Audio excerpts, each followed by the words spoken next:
Everybody, welcome back to this episode of Staffing Monthly. And we are continuing on the theme of the year of the referral because I will protest this from the mountaintops. This is the frontier. This is if you are an agency or a recruiter and you are looking to get more candidates, you are going to get more and better candidates out of your own network of people through employee referrals than you are from any other source. And I know that might sound crazy to think that you can actually end up pulling more quality placements out of an employee referral program than things like job boards and Indeeds and the stuff that we've been using for a long time. But I'm here to tell you that it is possible. There are companies that are doing it, and they're doing it a very specific way. They're following this thing called the employee referral framework.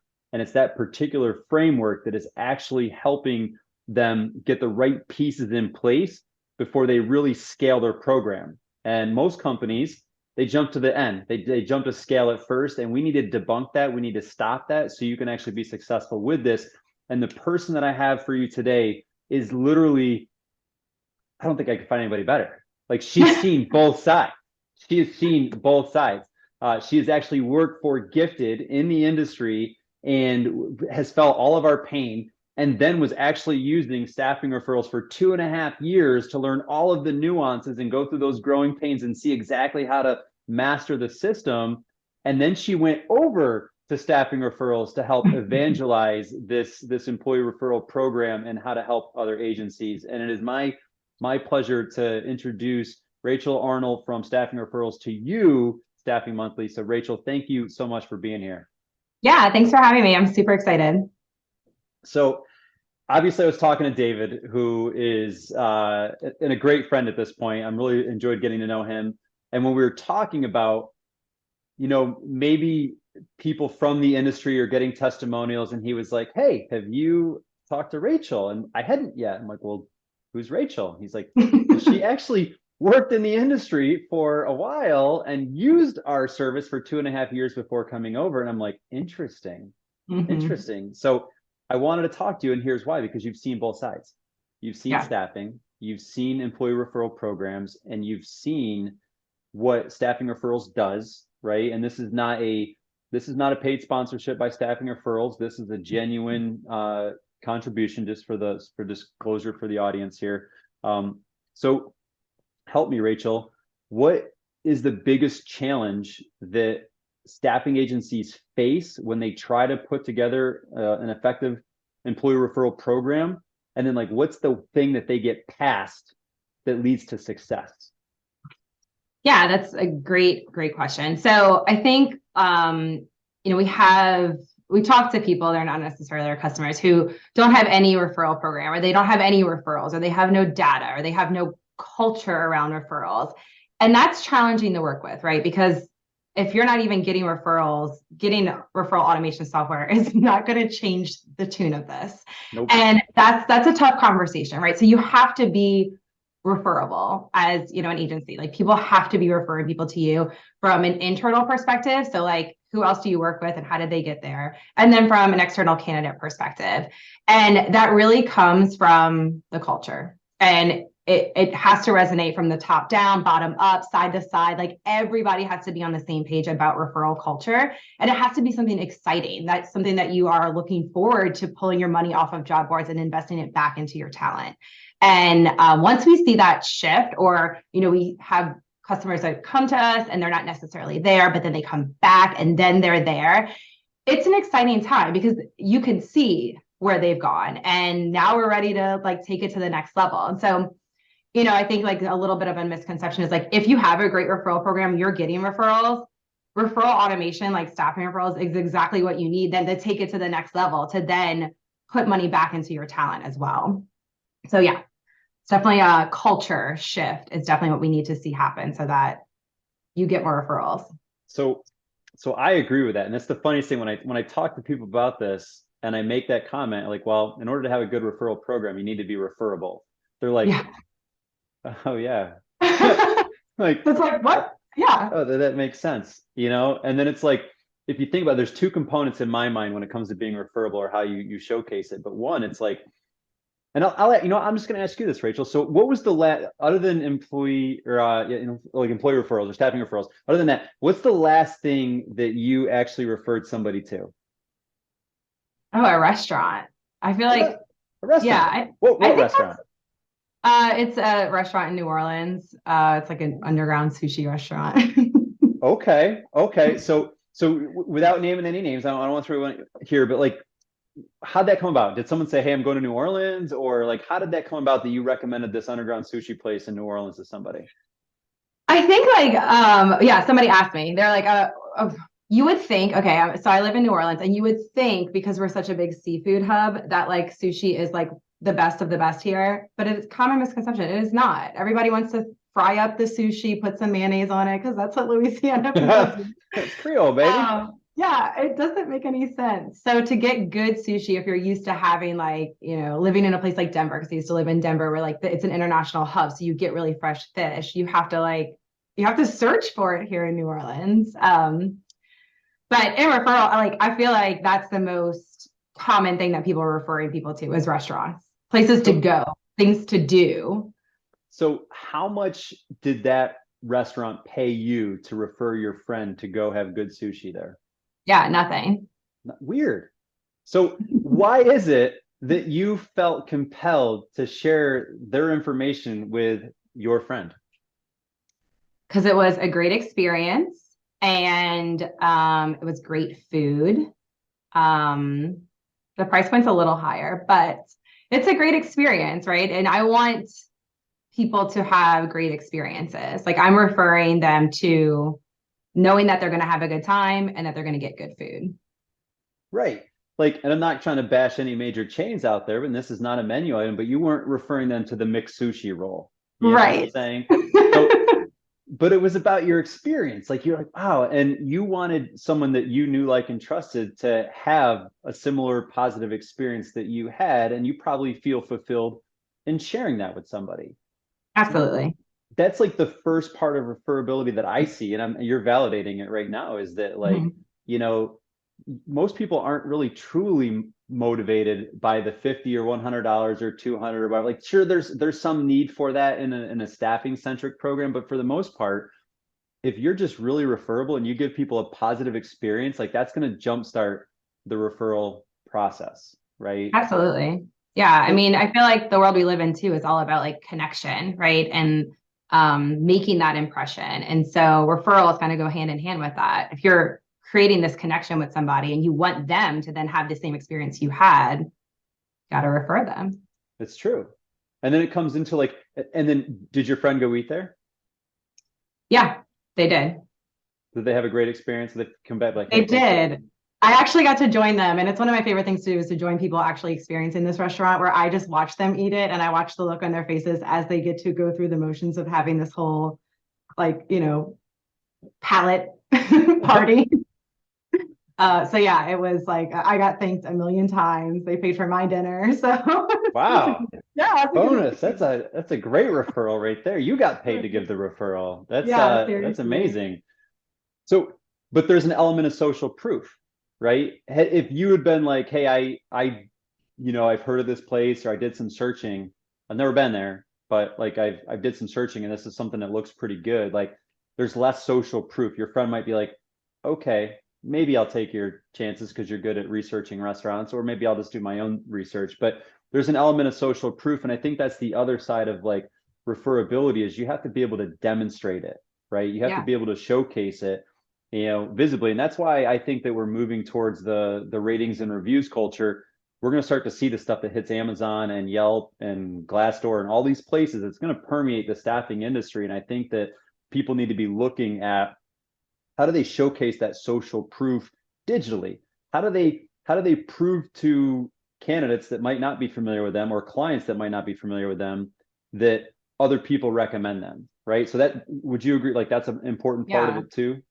Oh, absolutely. Because it validates it, right? So even if I'm referred to somebody, I'm a little type A, right? A lot of people are like that. Some people are not, but I'm gonna go dig a little bit too. I want to know like what I'm getting myself into. And so that's where like reviews, NPS scores, like all of that comes into play because then that validates it where they're like, oh yeah, so when the recruiter does go to text or call them, they're going to answer the phone immediately because they're like, oh, I was waiting for you to call me. Yeah. Yeah.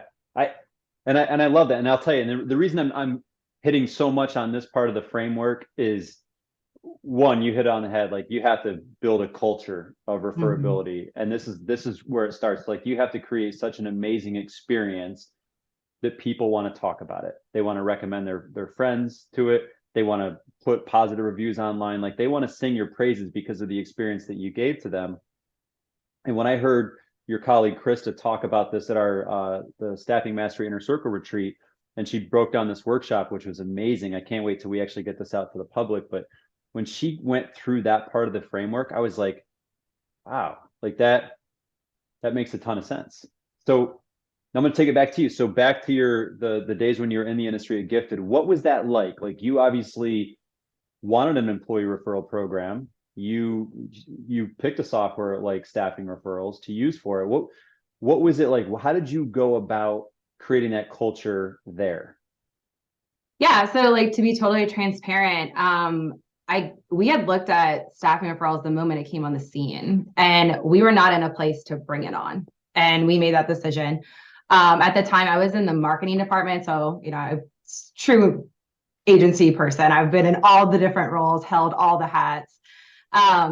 And so a couple of years later, we were finally in a position to do that. But also at the same time, we had been watching our referral numbers decline year over year. And so it was like a red flag, like, this is not okay. We need to do something. And what it boiled down to is that the recruiters didn't have enough time to be asking for referrals, which is another thing they had to do. So unknowingly to me, I didn't know that we were about to like sign on with Staffing Referrals, and I went to TravCon, and I was with Dave at TravCon, and he was like, oh yeah, y'all are about to like bring Staffing Referrals on. I think you're the project lead. And I was like, oh, Oh, thanks for letting me know. yeah. But it ended up being like awesome, right? So I get back and we start talking to Staffing Referrals, and I'm like looking at the software, and I took it back. Like I said, I'm very type A. And so I was looking at our organization as a whole and what Staffing Referrals was going to bring to it. But we had to do some stuff internally to make sure that it was going to be successful. And that started with like leadership. So leadership meeting, this is what we're bringing on. This is what I think we need to honor, sitting down with accounting, making sure that we had the whole process in play before we even told anybody we were doing this. Smart. Yeah. And so when we brought it to the recruiters, knowing from a non-integrated perspective, we were going to get some resistance, right? So it was selling it like, here's how it's going to make your life easier.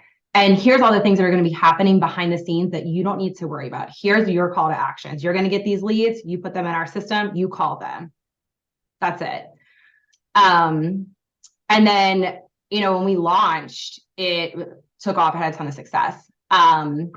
What I continue to do that I think is pretty critical to having success is that like every month I would send out an email.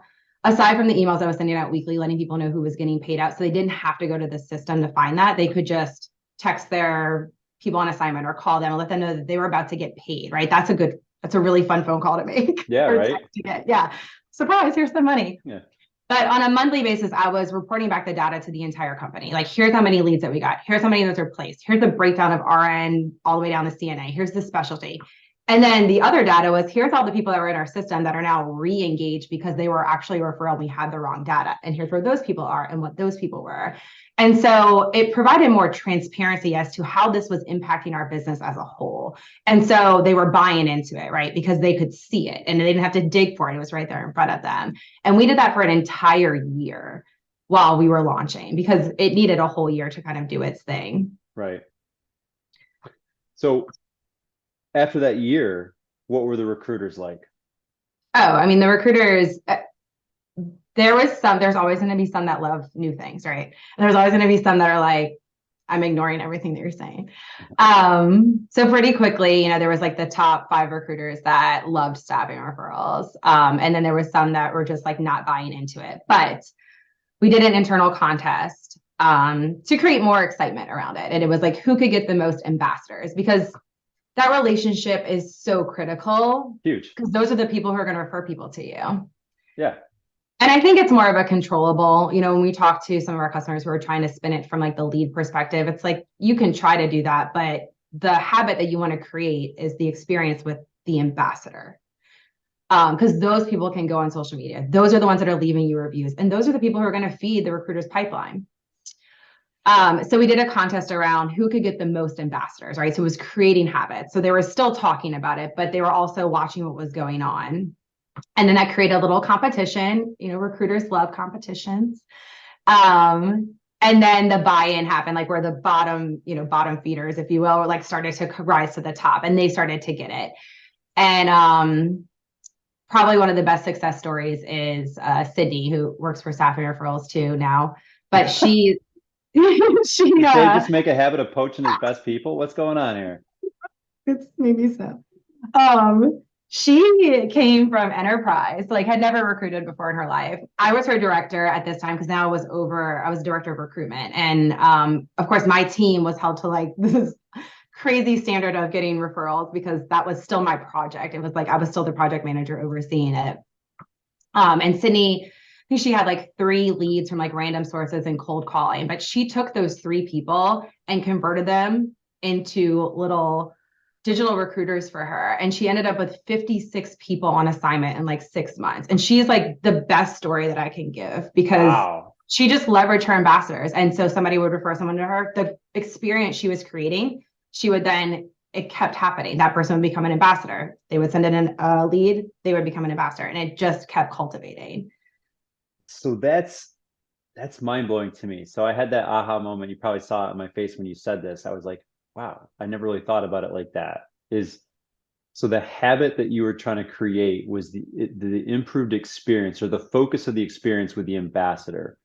So Yeah. how did they improve? Like, what are some actual tactical tips? If someone's sitting here being like, hey, how do I really improve that relationship? Like, what advice do you have them to really make sure you're crushing that relationship with the ambassador? Yeah, that's funny that you asked that because right now I feel like because it's like January, February, we are kind of going back to basics with a lot of our customers and we're focusing really on that one nugget because from a recruiter's perspective, there's so much on their plate. And it's like, okay, yeah, we can do this best practice training with the staff referrals team, but like, what am I walking away with? What's something I can do right when I turn around and change? And it's the ambassador relationship. So you think of ambassadors, these people that are going to be promoting your referral program, they are probably people that you are already talking to on a regular basis.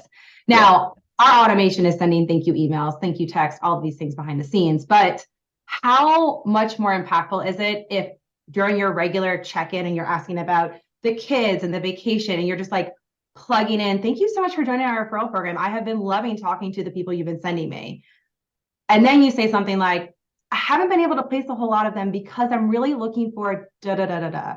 Or I've been able to place so many of them. I don't know if you've been watching, and like you're just taking that next level, right? You're like being more transparent, providing more trust, but you're also telling them exactly either what it is that you need or what they're doing so great. And then the relationship just keeps building from there. You're just nurturing that one relationship. And you do that over and over and over again. Then you have these little digital recruiters just feeding you the right people all the time. Love that. Love that. If you guys have this, send it to me. If you don't have it, please create it. But there should just be like a simple playbook on that piece right there. Yeah. Just like nailing the ambassador relationship. Those best practices. I think that's great. What about super ambassadors? Like, what about the people when you go through the year look back and you're like, holy cow, Smiley Sue referred to me 57 people that I placed on assignment and generated X amount of gross margin. Like, what do you like? You got to do something special. Like Yeah. they created a lot of value for the organization. So like, do you have recommendations on how to really take care of like your your top 1% ambassadors? Yeah, I would say like definitely highlight them. What I have found from working in the industry is that people, myself included, love a good like recognition, right? So just a little quick story about them, plugging that on social media, maybe doing something extra, maybe sending them like a swag box or an edible arrangements. I know that sounds silly, but like we don't do that enough anymore. Like when I even get something in the mail, like a card, you would have sworn it has $1 million in it because it feels so personal. And I'm like, oh my gosh, you went above and beyond for me. And I feel so good about it. So it's so simple, but like a card, a swag bag, something different, acknowledging that they have had a major impact on your business goes so far. I love that. And honestly, you hit it on the head. I think more so than ever, people feel underappreciated. You know, we feel like 100%. we feel just not acknowledged, and we feel like we're probably, I think most people feel like their greatness or their effort, even their effort is just not even being acknowledged. And I think that's a frustrating thing for sure. And I also think that generally speaking, and I hate to stereotype like this, but I feel like it's true, is that the level of customer service with just about everything has just leveled down a few Yeah. levels. And I think everyone is just frustrated with that. So as soon as anybody just goes that extra step or just does that little bit of extra to send out a card or, swag bag or anything that just says, hey, thank you, like Mhm. that's not some part of automated workflow prompt. I think people realize like, wow, this is special. Like this, they didn't have to Yeah. do that, and they did. So I think that's a great piece. Um, Yeah, well, I agree. And I love that you said the customer service thing. My background is a lot of customer service. I was a retail manager at a very, very it's young got to age. it's got to drive you nuts today. Yeah, and it drives me nuts, but it's also an opportunity, right? It absolutely is. Like, how can you differentiate yourself from your competitors? How can you provide a better experience than having people even go to the Indeeds and ZipRecruiters? Like, that's an opportunity. It is. It is. Yeah. It really is. And you're in a good industry to look at it that way for sure. And I think it's easy because the job boards have become too convenient. Mhm. Yeah. I think the comment that I said at the retreat that made Krista laugh was like, I compared the job boards out there today, like the fast food of the food industry, right? It's just like, it's convenient, but it's not always the healthiest, right? Yeah. And I think that's where you're going to get better quality. So you got to put a little more effort into an employee referral program, but if done right, you can actually get better results. I want to hone on that. So like the fast forward from you're in the chair and you're evangelizing this and you're working with companies that are actually really succeeding with their employee referral programs. And some of them, this is their best source of placements, right? So like, Yeah. how does that happen? Like, talk to me, like, how does a company get to that point to where this really works for them? Definitely there has to be some type of analytics, right? So we have to have some type of data that we're measuring, so that we can even see that proof. But what I have found from working with, our customers is that they like never miss a meeting. They're always listening to what we have to say and ways to improve. At the same time, though, we are always asking for feedback from the recruiters, the staffers, like what can we be doing differently? And then we take that to heart and then try to like change things around, whether it's changing a little bit of the language in the communications or pulling back on some of the communications, because that's really important. We want the team to feel like we're there listening. Um, Culture still, right, radiates from the moment that we have the first call to our check-ins. You can feel the culture and it's just growing. We should see it continue to grow because the more referrals that they're getting, the more that's getting ingrained. Like this is a big deal and this really is having an impact on us. Um, and then they have a process. They know who's getting paid out, how they're getting paid out, and what's happening. And then the transparency piece of that so that the team can see that and not just the people in the payroll. And I think that together, that's really what kind of just skyrockets them for success.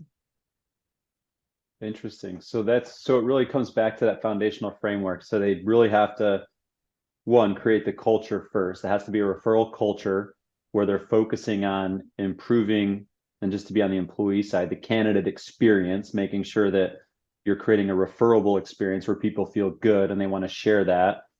And then you're building social proof in using tools like the NPS scores out there from like Clearly Rated, or the social proof with the ratings reviews like Great Recruiters, which are fantastic. Funny sidebar: have you ever done this? Have you ever been looking for a product on Amazon or Wayfair or anywhere, and like you like it, everything looks good, and they've got like a 4.5 star overall review, 10,000 reviews, and maybe I'm just me. And then you click on the 1 star review, and there's like three of them, but like three people say something bad about it, and you're like, no, Yes. I do this all the time when I go to Amazon. And it's only with Amazon though, because there's so many.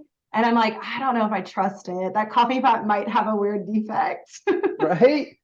So okay, so I'm not the only one, so I'm glad. But I think we do that as people, right? I think you Yeah. look at ratings and reviews, and you're like, should I buy this, or should I work with this? Should I go there? And I think that's what I do like about that element of social proof that Great Recruiters is actually bringing to it.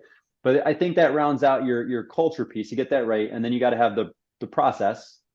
You got to Right. basically understand like what's the workflow, how's that's going to be, who's responsible for what, and what's the payment mechanism. And I like that you said you spent time with all your departments working that out before you took it to the recruiters. Mm-hmm. And then you just continue to reinforce that and introduce the program, look for positive, signals of success. And then at that point, that's when it's ready to automate, right? Right. That's fair?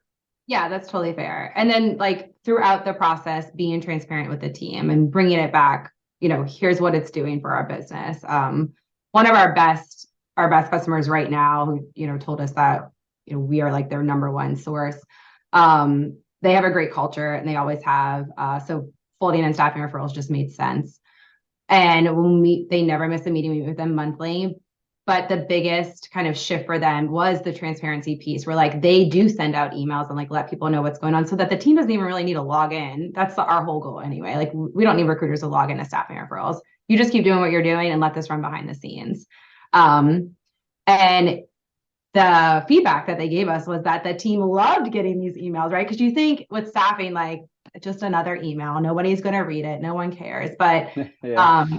yeah, them showing their team what it was doing to the business, they loved that. And then they were asking for how to leverage it more. And like, that makes me so happy. I'm like, yes, let's have a meeting with the whole team, of course. Like, let's talk about how to optimize this a little bit more. But yeah, I mean, having the process in place is so critical too, because you can't be referable if you're not owning up to your trust piece of that. And trust is paying people out and knowing when they need to be paid out and not getting that cringy phone call that you didn't pay someone out. Oh my God. That's the We've worst. all experienced that, right? It's like the worst ever.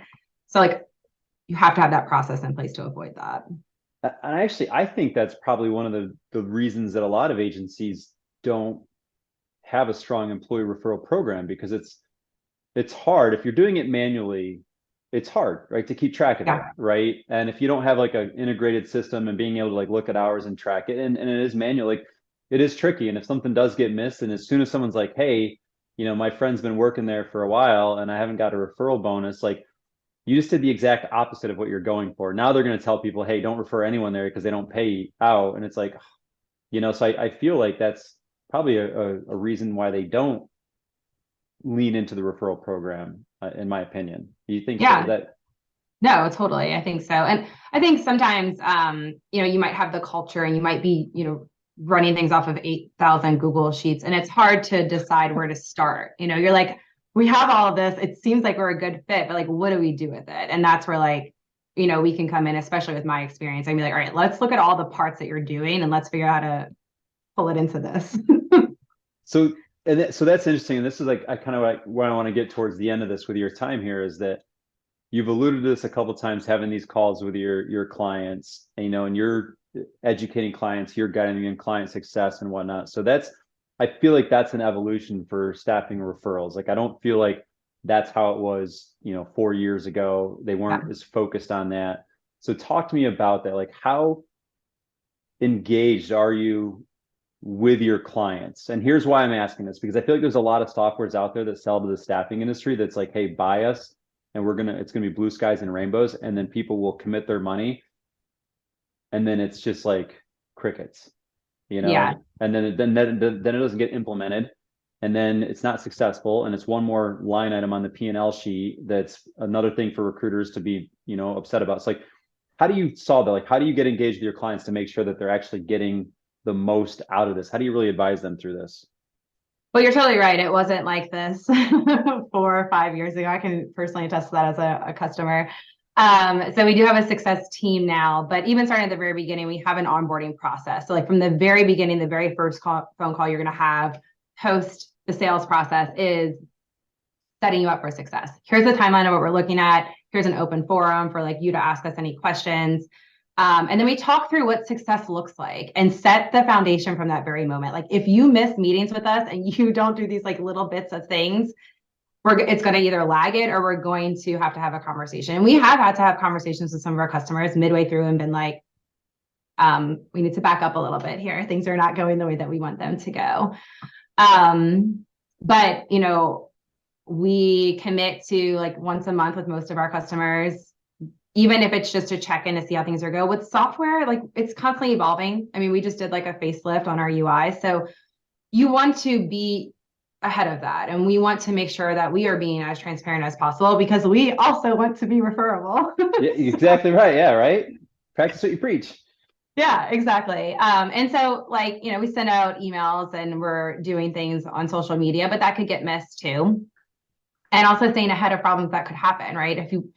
If we're all looking at like an integration, for example, and we're all on the phone call together and we see something that doesn't look right, we can address it. They can share their screen with us and we can see things in real time as opposed to us spinning around in circles trying to navigate what's going on and creating a bad experience, right? I'm always trying to stay ahead of that. I love that. And if like someone, and again, I want to be clear, this is in no way a paid endorsement for staffing referrals. I was blown away with my client feedback about what Chris has shared with them. And I wanted to have someone else just kind of like also just share your perspective, having been in the industry. But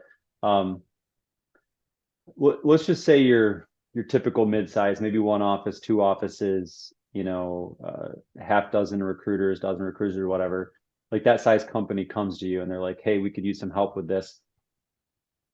Like they're going to have a lot more questions than maybe some of the more established enterprise ones. They're going to say, hey, how do we do this? What's the right price point? Like how far do you insert yourself into their kind of operation with guidance and to give them best practices? I guess, how do you guide someone like that might really not have done this, not have really any familiarity with a program? Like how much support it can really be offered? We have different tiers of support, but I really am, I really just get in there, I really just insert myself. And like I said, it is sometimes hard to conceptualize, like, where do we even start? And so what I like to do is just back up. Like, what are you doing right now? Like, let's just walk through like a process. If I applied online, where do I go? Like, what happens? And sometimes just like, there might be a disconnect there, right? There might be where people are telling us different things. And there needs to be a little bit more of a structural reorganization that needs to happen before we can bring on an automation like staffing referrals. But we really try to get involved and understand the full process because we're never trying to change what's already going on. What we want to do is just come in and take what's already happening and take it to the next level. And so we want to fold into what the team is already doing, what their process already is. If they don't know what that is, then we do need to back up and talk through like, what are you doing right now? Kind of where do you think the gaps are? And then just kind of listen to, we usually have like executives and the leadership team on a call, kind of how they're pinging back and forth against each other, how that dynamic works. And then we have, pretty transparent conversations with people all the time. And sometimes halfway through the onboarding process, we back up a couple of steps, or sometimes we just fly through it because they are way more ahead of where we thought that they were going to be. Okay. So we did get heavily involved. That's good.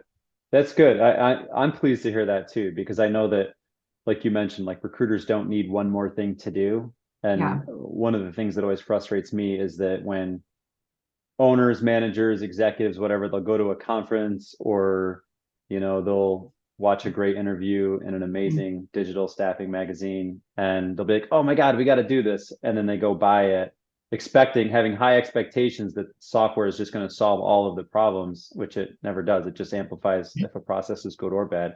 And the recruiters are usually the ones left to pick up the pieces. And then when something doesn't work, they're like, well, it's because you guys are not using it. And it's like, that's a bad culture. So I'm glad that you're there to share some best practices. And something that you mentioned, and I don't know if this is what Krista had. She actually had a checklist almost. And this is what I'm looking at. It's a referral workshop. And I don't know if this was specifically created for what you guys did for my retreat, but I thought this was a great, just kind of a checklist to say, hey, where are you at in this journey, to kind of let you know, like, which should you focus on building the culture, or do you have a good culture that's referable and you need to focus on building the program, or do you have both of those and you really need to think about like output and potentially automation? Is this a standard document or form that you have that we could link to so people could actually just get a look at this and see where they might be at in the framework? Yeah, absolutely. It's something that we created specific for building out this, referral culture workshop, where to even begin. But that that thought process is in every part of our business. So there's a best practice list for program managers and manager level things. There's a best practice list for recruiters and like links to our knowledge base with like videos and step-by-step instructions on how to do everything within our platform. But yeah, absolutely. We'll get that to you in a link. I love that, because we'll put that right on page so people can take a look at it and see where they're at, whether they're in the culture box, the program box process, or what their next step should be. Because I think that's like, I know the conversations I've had with people, and I was just at a talk with a pretty large agency, and I said, hey, this is the next frontier. And they're like, yeah, we've tried employee referral programs. And I'm like, let me guess, you threw 50 or $100 at people that referred others that worked 40 or 80 hours. I was like, yeah. And I go, and you probably tracked it manually and the recruiters weren't on board with it. Didn't really work very well. And he's like, yeah, that's exactly what it was. I'm like, it's not, I was like, I don't know how to say this, but like, you didn't do it the right way. Yeah. Like there's a right way. You gotta, but it's worth it. Like, it's one of those things, like, Right. if you do it the right way and you build it the right way, it's worth it. And I think that if people truly get on board, if there's an agency out there and they're like, I need more talent and I'm not willing to throw more money at the job boards to find talent, which Krista shared this nugget, and she's going to get a huge head from watching this interview. Job board costs increased 43% last year, yet access to candidates only increased 3%. It's wild. And I think it's 84% of like candidates don't even come from a job board. Yeah. It's like, makes no sense. The math does not line up. It does not. And people are just going to keep paying more money, right? And then when it's not working, they're just going to keep doing more of it. It's like that episode of The Office where they're like, aren't you losing money on this? He's like, yeah, but I'm going to sell a lot of it and make it up in volume. And it's like maddening, Yeah. And that was the takeaway that the people that got to attend the retreat live, they were like, it's funny to think about. I'm not trying to bash job boards. The job board strategy should 100% be in every staffing agency's recruitment plan. Like, it should be one of the branches that they're focusing on, optimize it, but just spend appropriately. But that being said, when they're like, wow, 16% come from job boards, on a greater scale, staffing is over concentrated in that. But the people that are on job boards are your most active job seekers. And just because you place them in a role doesn't mean they're going to stop being an active job seeker. Their resume is still on there. They're still being recruited. And the fact that you're over concentrating your placements from job boards, from a very active job seeking pool, means that you're suscepting yourself to greater turnover, right? Because you're using candidates that are highly visible. But if you actually focus on the employee referral program and you balance that mechanism out a little bit, you're actually placing candidates that aren't as visible to your competition. They're also more passive, which means they're not going to be as likely to be actively looking to job hop or job jump or whatever. So that was some concepts that I was like, that makes a ton of sense as to why it needs to be the year of the referral.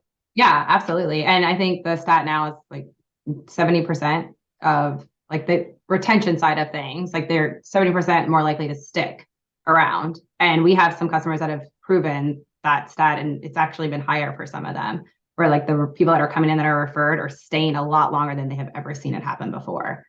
So they're good candidates. Which it makes sense because there's also a relationship there. Exactly. Like, it's just like, your friend that you recommended the sushi place to, they're probably going to go back there, and not only because it was a good experience, but because there's also a connection to you and that recommendation and the meal you shared. So it's like, that's pretty, and that's why people tend to stick around longer. But if you treat it completely transactional, like job boards have become, your candidates will treat you as a transaction and they will move on when the better transaction comes along.